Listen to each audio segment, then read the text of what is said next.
পরিতাপের সাথে দেখছি বিগত স্বৈরাচার শাসক আমাদের দেশ ও জাতির উন্নতি চায়নি, বরং আমাদের দেশ ও জাতিকে ভারতের গোলামে পরিণত করার জন্য সর্বপ্রথম আমাদের শিক্ষা ব্যবস্থাকে বন্ধ করেছে।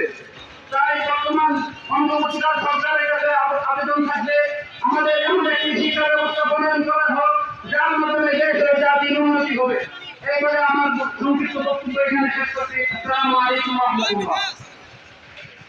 এ পর্যায়ে বক্তব্য নিয়ে আসছেন বাংলাদেশ খেলাফত ছাত্র মজলিসের কেন্দ্রীয় তথ্য যোগাযোগ ও প্রচার সম্পাদক শাহ মোহাম্মদ জুনায়েদ।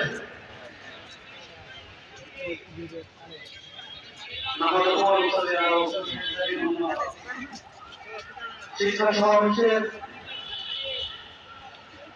বাংলাদেশ খেলাফত ছাত্র মজলিস আয়োজিত শিক্ষা সমাবেশের উপস্থিত সংগ্রামের সভাপতি ছাত্রনেতা মোহাম্মদ কামাল উদ্দিন সহ ছাত্র মজলিসের কেন্দ্র মহানগর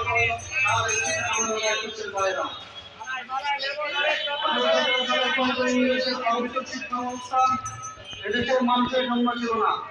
ব্রিটিশের শিক্ষা ব্যবস্থা ছিল ব্রিটিশদের শাসন টিকিয়ে রাখার জন্য, কিন্তু দুঃখজনকভাবে সত্য স্বাধীনতার পরেও শিক্ষার বিপুল পরিবেশন হয়নি।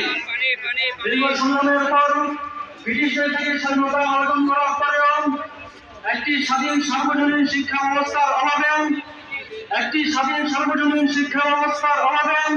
একটি পূর্ণাঙ্গ স্বাধীনতা অর্জন হয়নি। 1947-এর স্বাধীনতার পর অনেকগুলো শিক্ষা কমিশন গঠন হলেও কোনোটি এই দেশের জন্য উপযোগী ছিল না। 1971-এর মুক্তিযুদ্ধের পর এদেশের মানুষ একটি টেকসই শিক্ষা ব্যবস্থার স্বপ্ন বুনেছিল।